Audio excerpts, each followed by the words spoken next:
right, so Wayne, I first heard from you about on the Joe Rogan podcast. I've been listening to Joe for many years now, and so all 6 hours of that conversation, and I really got to, really enjoyed hearing that. And I thought, you sounded like a nice guy, which made me want to go see some of your videos. Just like so many people put, Joe Rogan sent me here. Joe Rogan sent me here on a lot of your videos. Yeah. I was one of those people.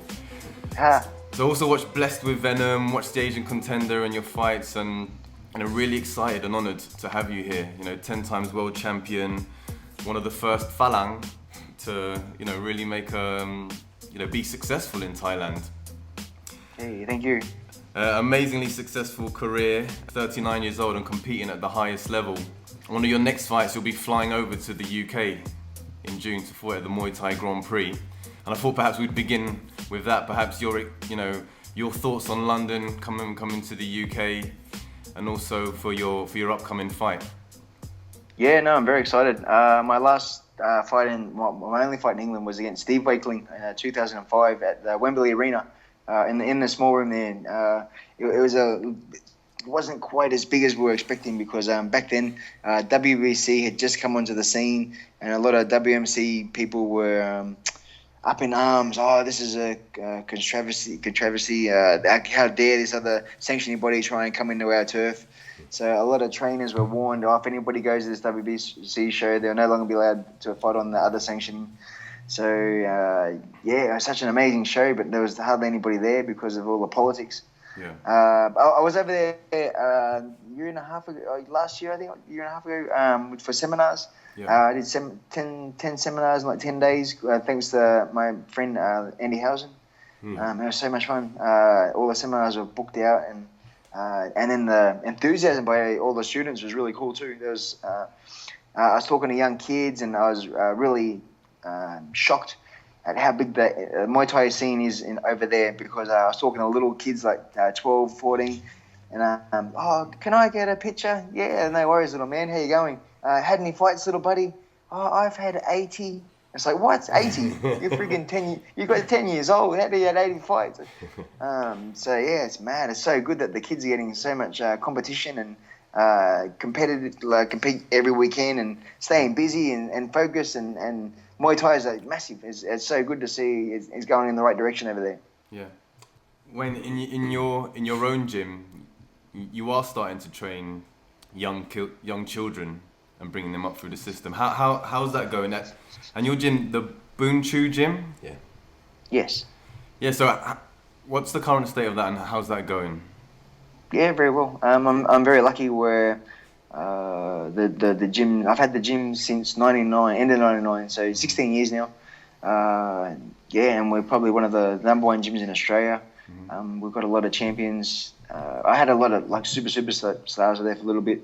Yeah. But it's sort of one of those things where life gets busy and people have to have babies and job commitments and everything else. So we're sort of always looking for the new generation. But I've got lots of young teenagers that are coming through. So hopefully if they keep focused, and there could be potential to be anything they want to be if they keep going the way they're going now. And it's really good with my gym. I live in a place called the Gold Coast. So it's like the tourist capital of Australia. And then even today, I have 2 or 3 people that just rock in and say, "Oh, can I just buy a shirt and get a photo?" They don't want to ask about classes or private. So it's almost like a bucket list. People come to Australia, and it's almost like they have to come to the gym just to say they've been there. And I'll just get a shirt and a pic if I can. Thanks. Yeah. You don't want to find out about classes? Oh no, I'm only here for a couple of days. I just want to get a picture, just to tell my friends and rub it into their faces that we met you. It's like, wow, yeah, it's really humbling. It's really crazy. Someone said to me the other day, but you know who you are. I said, yeah, I know, but I still get a kick out of just the fact that it's happening. It's nice to dream about it, and it's nice to wish it had happened. But when it does happen, I still get a buzz. It's still, I have a big smile on the rest of my face when it happens. Yeah. I've been loving the stuff you've been doing with your nephew as well. Hey, Noodles. Yeah, I've lost Noodles. I've lost my wingman. He's a I've legend. lost him. He's gone back to America. So John, why don't you give us a bit of background on that? For 12 months. Yeah, why don't you give us a bit of background? Because going through your Facebook and your social media, it follows that story, and it's I guess it begins a bit sad, but it has a great kind of ending. Yeah, Noodles is cool. So I started dating his auntie in 2002. So Noodles only, maybe only 8 or 9 back then, just a little, no, maybe even younger. So he's 20, so it must be only 6 or 7 then. So yeah, Mum, he was at 147 kilos, 19 years old, a little bit depressed. There wasn't much happening where he lives for work-wise, and being as big as he was, I think he was a little bit embarrassed to go outside and get amongst it, as he didn't want people looking at him and laughing at him. So she said, "Is there any chance I could send him to Australia to come and live with you guys and train at the gym, hopefully lose a bit of weight and get a bit of self-confidence?" So when he first got here, the first month or two, he was trying to find himself. And then we started training. He dropped a lot of weight really fast. He fell in love with the sport. We got him lots of fights. He got a sponsor that gave him $1,000, and he went to Thailand for 2 months. He had a fight over there and just fell in love with the Thai culture. Come back to Australia, kept training, kept fighting. I think he ended up with 8 fights all up in 12 months. From nothing to 8 fights. His last fight was on my CMT promotion in the cage. That was his dream to try and get on the card, so we let him have a go before he went back to the States. He didn't win, but at the same time, it's just one of those things where he had a crack, so you can't deny that fact. And so he ended up losing 47 kilos. Now he's got a spring in his step and a smile on his face, and the whole world knows who he is because of not only my social media presence, but also getting punched by Mark Hunt. I was going to say that. Yeah. After the Hunt punch, he just exploded. The whole world knew who he was after that. Not many people are brave enough to let Mark Hunt hit him for free. No. And to have his hand behind his head and pretty much take it, and then laugh at Mark Hunt at the end of it. It was so cool. It was so crazy. And he did the same to you as well, right? You gave him a good go. Oh, I punch him all the time. He loves it. Yeah, I either front kick him or round kick him, or I do something. It was funny when he was chubbier because there was more motion in the ocean when he was coming, and then he lost all that weight, so there's not much action anymore. It's just like a normal punch now. Yeah. Before he'd almost get knocked out by his boobs. They'd come up and hit him in the face. Yeah. Well, it reminded me. It reminds me of I saw a YouTube video. I think it's pronounced Renner Gracie, where he watches a video of a kid getting bullied online, and this video goes viral, and so he invites the kid to come down to his gym, and then he spends a lot of time where he completely changes his psychology and the way he feels, and just to build him up as a stronger character. And I see a lot of good human qualities in that, that whole story. The way nurturing, especially a sport like Muay Thai, where it seems so dangerous and physical, to embrace it, to come into it, and to be successful and be part of a whole family and a community. So it's a really lovely story. Yeah, the only part about Muay Thai that's violent is the actual fight. The training and it's very bonding. At the gym, I treat my students like my family. Yeah. So the only time you have to get crazy is actual fight time. But if you don't want to fight, you just want to train for fun, then it's amazing. Muay Thai is awesome. So how much more violent does it get when you use the MMA gloves? It completely changes the game. It's so cool. Yeah, so tell us a bit about cage Muay Thai and the direction that you've taken it in. Yeah, so my first, I'm such a big MMA fan. I love UFC. I can't get enough of it. I watch it every weekend. I watch it every day. I'm looking up the updates on all the MMA sites because Muay Thai doesn't have what MMA has. So I'm quite jealous in that respect. And then being a massive fight fan since I was about 3 years old, I was a sucker for rock and roll wrestling. So I remember being a kid that had the ring fights, and then once a year or twice a year, they'd fight in a cage. And it's very impressionable for a 4-year-old or a 5-year-old to see these men, these athletes, these warriors fighting this contraption. I was like, wow, that's mad.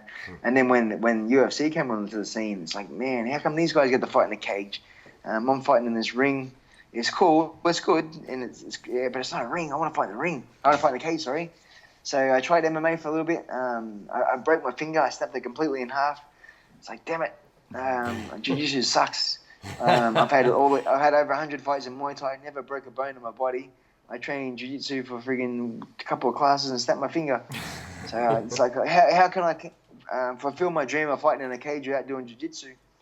And then I just come up with the concept, well, I do Muay Thai shows. We do Muay Thai shows anyway. What's the difference between hiring a ring and hiring a cage? So I went on Google, YouTube, researched a little bit, seen if anyone had done it before. And I'd seen they'd been kickboxing in the cage with normal boxing gloves on. And after being such a big UFC fan for so long, and to see people wearing boxing gloves in a cage looked just ridiculous. So I thought, oh no, if I want to get respect from the MMA fans, the only way to do that is to do it their style and just take away the ground. And so far we've done 8 shows, and it's just growing so fast. The whole world knows the brand and the concept. And my business model also was to try and bring at least 1 or 2 internationals every show as well. So if I bring someone from Holland, Holland will talk about the event for the 6 weeks leading up to it. Bring someone from France, or England, or New Zealand, or Thailand, and then hopefully the more internationals I can bring in, the more the brand will grow. Yeah, and so far it's amazing. I get inundated with emails with people wanting to fight all the time. Yeah. Because I don't have the UFC sponsorship or the budget to help everyone to get on the event. So at this stage, I'm doing the best as I can, off my own back pretty much. So my prize money consists of who walks through the door. Sometimes I end up, it might cost me 20 grand. I might not get what I want, but I want to make sure everyone leaves like they've watched the best show possible. So if I have to pay for it sometimes I make money, sometimes I lose. But at the same time, I believe in my product, and if UFC can get big enough, why can't my show? So I just got to keep trudging, and hopefully one day it kicks. Do you think are you getting some of the MMA followers coming to your show now? Yeah, I had Mark Hunt in the crowd last event. He loved it, and he even said on one of the interviews, when he retires, maybe he can get into the CMT ranking. Yeah. He'd love to have a crack, especially if you don't have to worry about getting taken to the ground. You can stand and bang all day, and then you don't, because the MMA guys, they're lucky to do 3 or 4 punches and they have to step away and inferior takedowns. Well, we can just keep punching people in the face all day. It's cool. Yeah, that'll suit his style well. Yeah, it bloody hurts though. Yeah, he's a beast. I bet it does. Yeah. The only difference between fighting MMA gloves, you can't touch the top of your head for about 3 or 4 days after your fight. Everything's really lumpy. Your head feels like a golf ball. You can't even put sunglasses on. It just hurts too much with the arm of the sunglasses hitting the side of your head. Yeah. You're selling it. But well. it's good when you land. It's good when you punch somebody. It's just sucks when you get hit. Well, you mentioned that kickboxing used to be quite popular in Australia, and then the MMA scene came and kind of flooded the market. Yes. But has your opinion changed? Has the growth of MMA and the UFC, has that kind of reinvigorated interest in the stand-up and in Muay Thai? Yes. Yeah. My gyms. Don't know. Yeah, I guess they're always talking about Muay Thai on the UFC, but Australia, we don't wrestle at high school, so we're not like the Americans where we appreciate the wrestling as much. So I think Australia's been what's the word I'm looking for? We're being spoilt. Stand up. We've got Jeff Fennick and Jeff Harding and Lester Ellis, and we've had a lot of good boxers. So and then Muay Thai come on the scene, and we've had Stan the Man and Sam Greco and all these good K1 guys, and now Muay Thai's been getting really, really popular as well. So as big as MMA is, I think Australians still like to just I think they appreciate Muay Thai. Even for, let's say, the local MMA shows, they're still lucky to get 1,000 people through the door. So it's not like they're actually destroying the sport. The Muay Thai, on a big Muay Thai show, we're getting 2,500. Some of the other guys are getting 4,000. So it's just if you've got good fights, people just want to see good fights. Yeah. Well, you're getting quite well known in the UFC world. Getting your name shouted out here and there.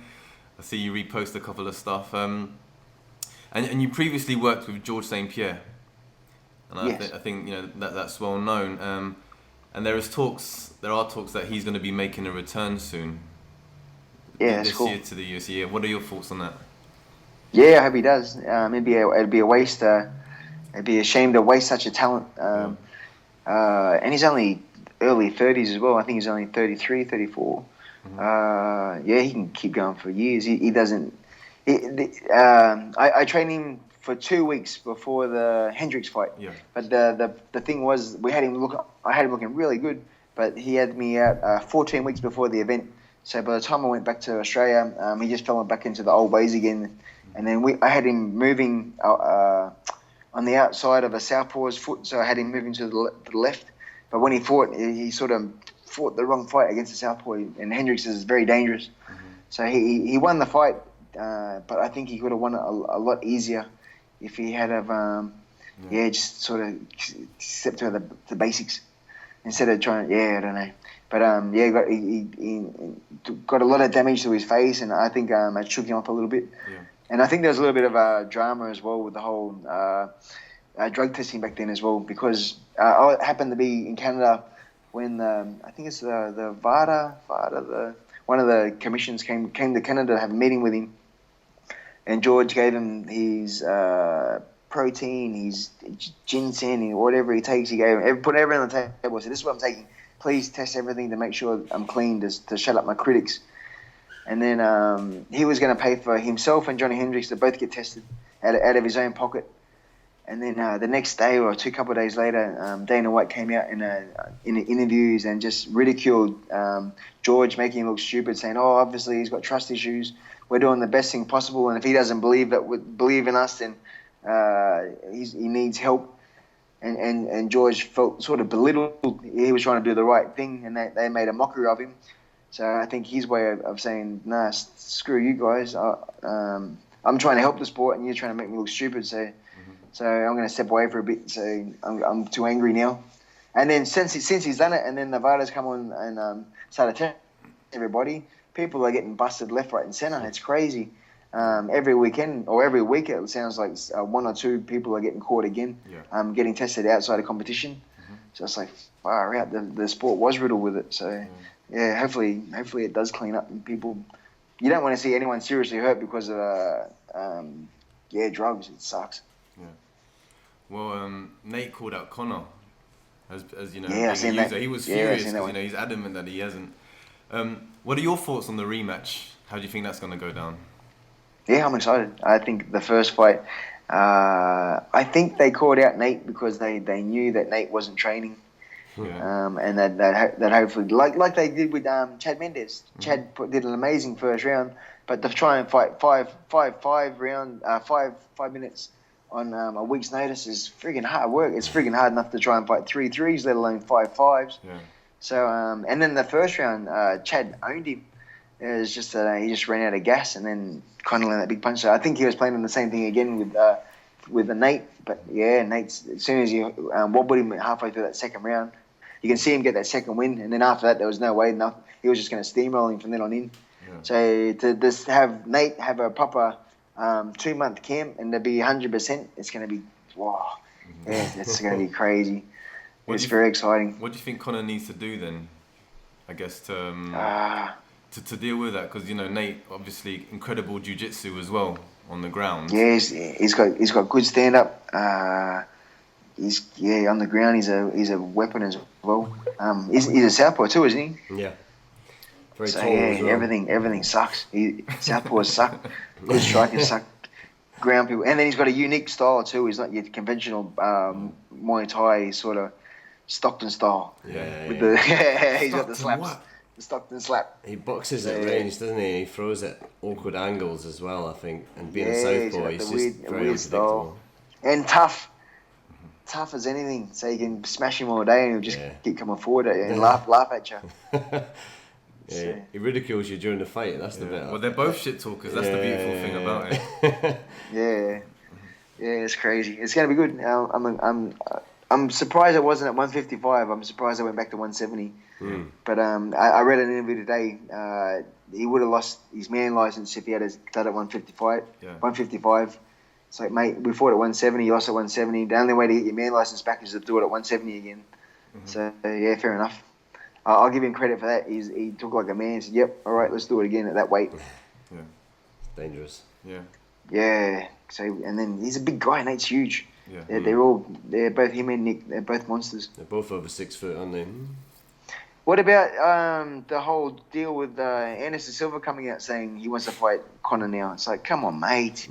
He's a 145. You're a monster. Why would you want to fight Conor for? It's just like people are clutching at straws now. It's just like, stop it. Just stop. Well, it's the money. It's the money fight, though, isn't it? It's like bring out the red panties kind of time. He next to me calling out Demetrius Johnson.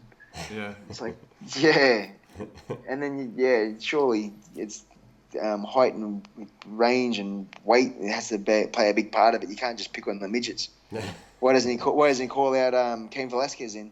Yeah, true. That's a big money fight. Go the other way. Don't go to little guys. Go big guys. Yeah. All right.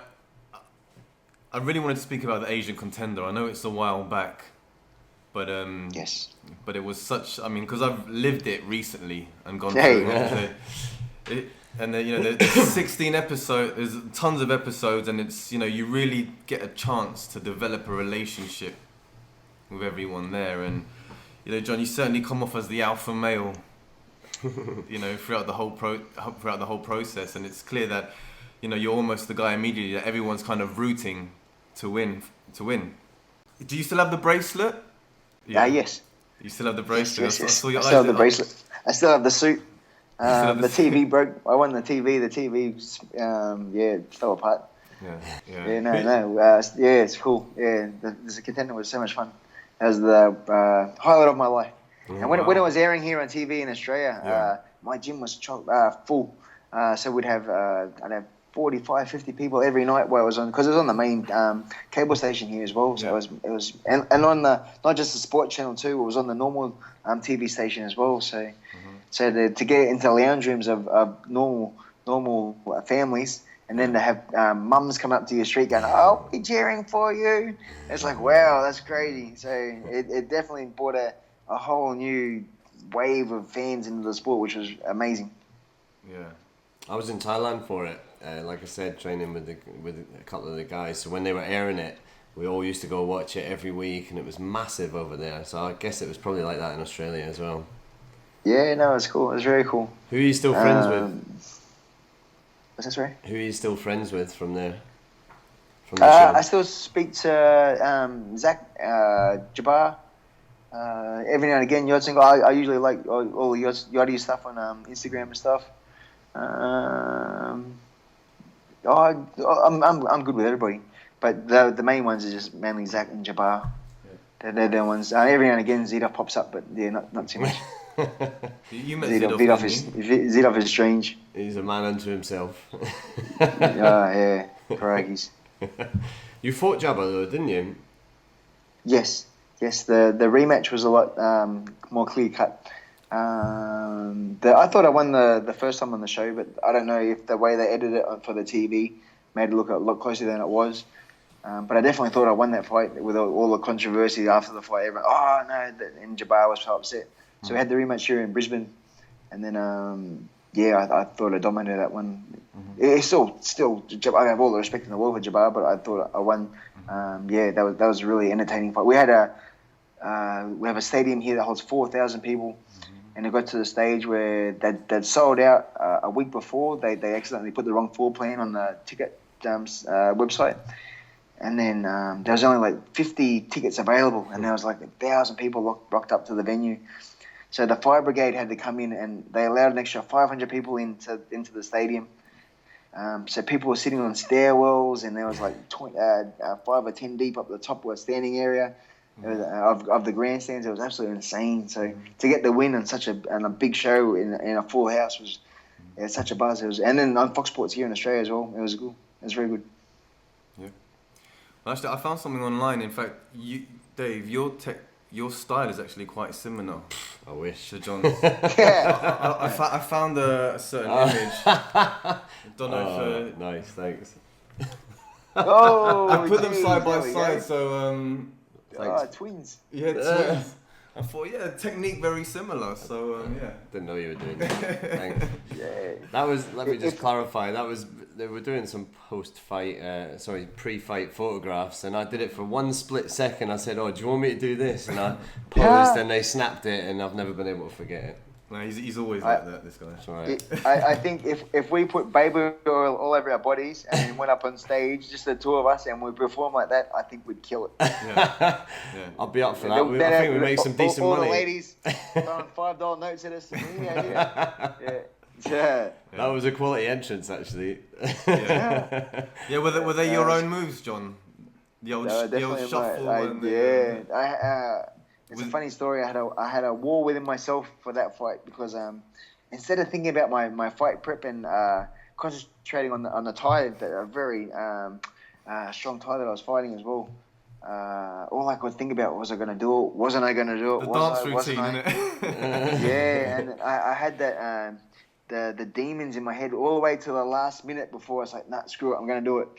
And then But a week before the event, I went to the tailors and got some special shorts made that I could tear off with Velcro.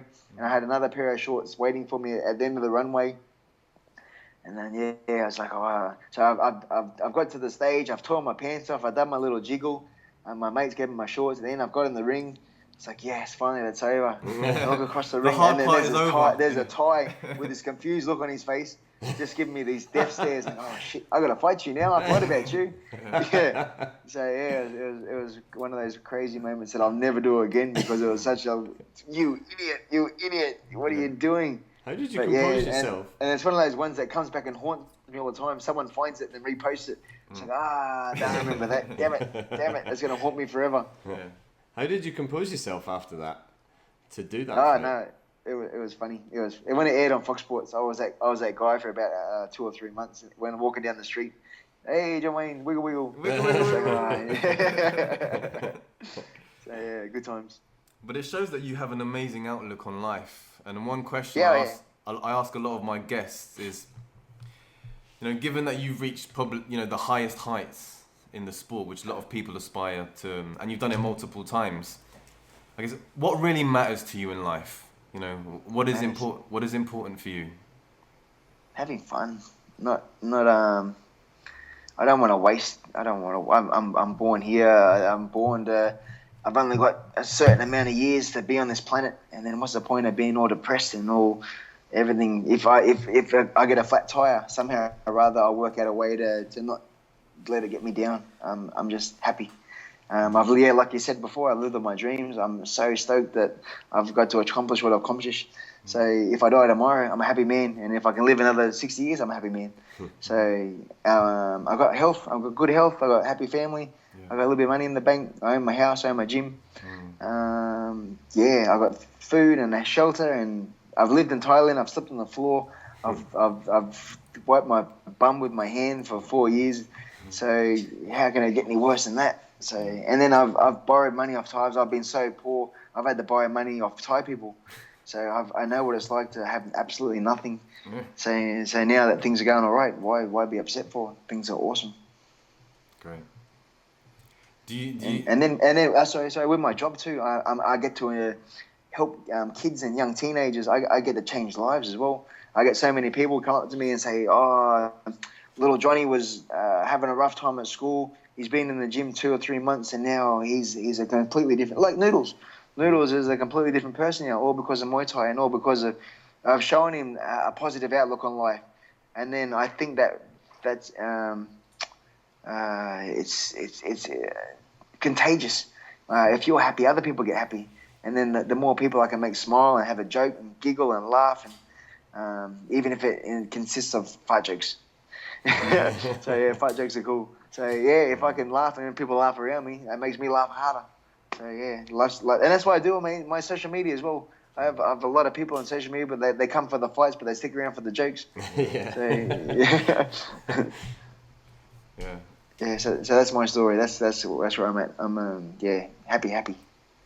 Okay, well I guess kind of lastly, when do you start preparing for your upcoming fight in June, and what is your training regimen like leading up to a fight? I start Monday, so they'll give me a 10-week camp. I like running, so I run 12 Ks in the morning. I run 7 Ks in the afternoon. So I'm doing 19 a day, 5 days a week, so close to 100 kilometers a week. Then if that's a 10-week camp, so that's 1,000 Ks on the road. And then lots of pads, lots of bag, lots of sparring, like your usual stuff, just like Thailand. Nothing changes. I keep pretty much the same what I was doing in Thailand at my own gym. And just eating healthy and just doing what I do. This will be my 125th fight. So it's just another day at the office. I believe living legend is an appropriate term. Stop it. I was going to ask you about I just like my job. Yeah. Other people have to go to work and put concrete and put roofs on houses and clean gutters, and I'm lucky enough to sit in the gym and punch pads and spar people and life's so much fun. I really love what I do, and to do it every day and get paid for it is nuts. It's crazy. It's so cool. And to travel to England, I get to go to England. How good's that? Yeah. I was going to ask you about your training style, because obviously that sounds like the sort of Thailand style of training, running in the morning, training twice a day. You do 5 days a week. 6. 6 days a week, so very much like Thailand again. Do you just take what you learned in the early days and reflect that in your gym now? I lived in Thailand 4 years full time, and then I did a year on and off, and then I just brought that back because that's such a part of me. And then not having to work definitely helps me focus on what I have to do. And then I've been bringing a few Thai trainers over lately to try and help with my camps. From where? For the last couple of years, I brought Thais over just to stay for 6 weeks, 2 months, 3 months here and there. And what I'm doing is working, so why change the system? So I see all these other guys and people go, oh, why don't you do this? Why don't you do that? I say, well, what I'm doing, the formula's been working, so why change?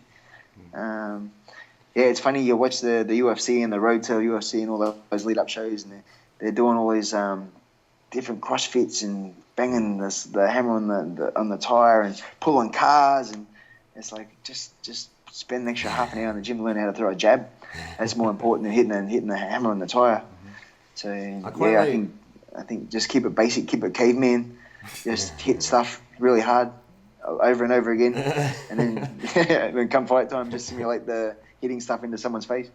I like the way you did. You've adapted your style, though. For me, anyway, it looks like you've taken, like Ramon Decker's, you've taken the Thai style, but then you've looked at how you can also add to that and create your own sort of style. That's what I quite like about your boxing, for example, and things like that. What sort of training do you do specific for your own style? I have a good friend of mine who's Les Sherrington. He's an Australian champion here on the Gold Coast. We spar twice a week, and for about maybe 5 weeks lead up. And he's really, really good, so he keeps me on my toes. And I really like boxing as well. I had 13 pro boxing fights. I stopped Muay Thai for a year and boxed professionally for 12 months, had 13 fights, 10 wins, 10 knockouts. And I really like punching. And then being in Thailand for so long, so my bottom half's Thai, my top half's Western boxing, and just molded the two together, and then constantly trying to, with my pads, I don't get called. I do everything freestyle. So my poor pied holder has to try and catch all my crazy stuff. And every day, that's why I love Muay Thai so much, because every day I'm experimenting with new combinations, where I might sit there and might throw 4 left hook, left uppercut, left hook, left uppercut, left body rip, just seeing if that works. And if it works, cool. And then I'll do it with the other hand. If that works, I'll try and add a body kick into it, and I'll try and add a body kick in the knee. So every day I'm throwing something new, or 3 or 4 things that are completely off the charts. And then hopefully I can keep that same power, same speed, and same balance, and adapt that into my sparring. And then if it works there, then hopefully I can try something new in the ring and keep evolving as a person and a fighter. Awesome. Well, where do you see your evolution then in 5 years, and also the evolution of Muay Thai, given its kind of rise in popularity? Yeah. Well, hopefully the Bellator kickboxing is going to kick off, and hopefully that'll put some bums on seats, and help turn some guys that have been struggling into household names. That'd be really cool. I'm 40 in a month's time, so I don't know if I'll be still fighting then. But hopefully I can be on the scene with seminars and helping the young generation, help them live what I live, traveling the world for free, fighting in different countries and living the lifestyle of what it is to be a professional fighter, which is so much fun. And the evolution is just, it's getting crazy. Lots of people are spinning now. That's brought a different element. It's like motorbikes doing backflips. So it's the same with the Muay Thai now. Before it was very front kick, round kick, front kick. Now people are spinning elbows a lot more jumping knees. So it's very exciting as a spectator to see all that crazy stuff. Hopefully we get to see more CMT. Yeah. The cage stuff with the MMA gloves is so crazy. It's different to watch YouTube to actually being there at the venue, because in the venue you can feel the atmosphere, and you cannot not look at the cage at any given time, because if you turn your head there could be a knockout. So everyone's transfixed. You got 2,000 people at my venue. Nobody's looking at their phones. Nobody's talking to their mates. Everyone's like they're hypnotized by what they're seeing. Yeah. It's so crazy. And even if I'm the main event, I'm the last fight. There's maybe a 13 fight card. I'll sit there for the first 5 or 6 fights, and I don't want to go back into the change room. I'm blowing up. I'm having so much fun watching what's going on before my eyes. So you got to go back in and get ready. Like damn it. So to have that impact, to have that much excitement. So I think. Without sanctioning bodies jumping down my throat and stopping what we're doing, I don't see why not. I don't see how they can allow MMA to be so successful and try and dampen what we're doing with the cage Muay Thai. Sure. Because it's the same thing. What's the difference between what I'm doing and MMA? There's no difference. Mine, in fact, is safer. You can imagine someone's head pressed against the canvas and somebody raining down elbows where there's no give. That's got to be a lot more dangerous than fighting standing up, getting struck, where you still got the leeway. So I don't know. I hope CMT booms and I become a millionaire. Is that something that you're looking to take global, or are you looking to always keep it in Australia? Yeah. Well, we're going there to Liverpool with Alex Foreman in August 27th. Okay. So awesome. I'm not sure of the gentleman that has me fighting, but I'll be fighting the main event over there to help kick off the event. And hopefully the UK fans, when they come and see it, and that they lose their minds, because it's so much fun. It's nothing like you've ever seen before. If you've been to 50 or 100 Muay Thai shows, get ready and put your seatbelt on, because this is going to blow everything you've ever seen previously out of the ballpark.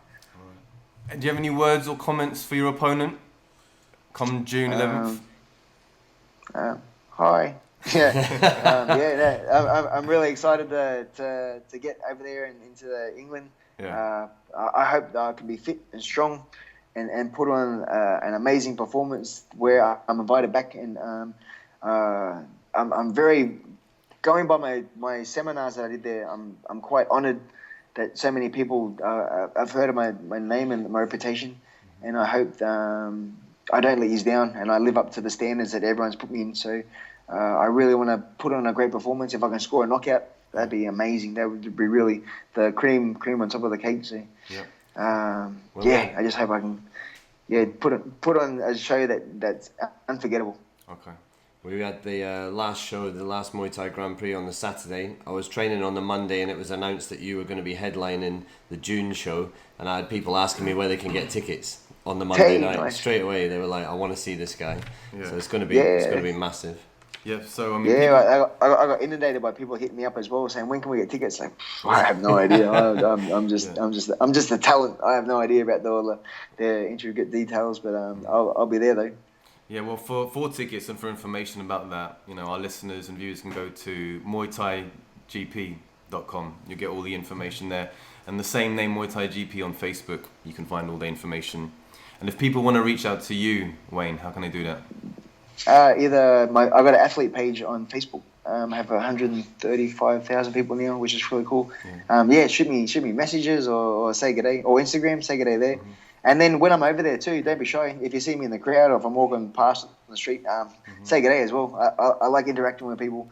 I get a buzz from saying good day, and because at the end of the day, we're all fans of the sport. So if we have that same common interest, I'll talk your ears off about Muay Thai. That's no problem. Okay, and hopefully we can do a face-to-face podcast during that time. Catch up a bit more. Yeah, for sure. Take you out for dinner or something. Yeah. Love to. Great. After the weigh-in. After you made weight. Yeah. All right then. Well, thank you very much. Go ahead. No, thank you, gentlemen. It's been an absolute pleasure, and I to shake both your hands in real life. Absolutely. Look forward to it. Ladies and gentlemen, I'll be on your shores June 11th to fight Muay Thai Grand Prix. Please buy your tickets and come support the Australian gunslinger.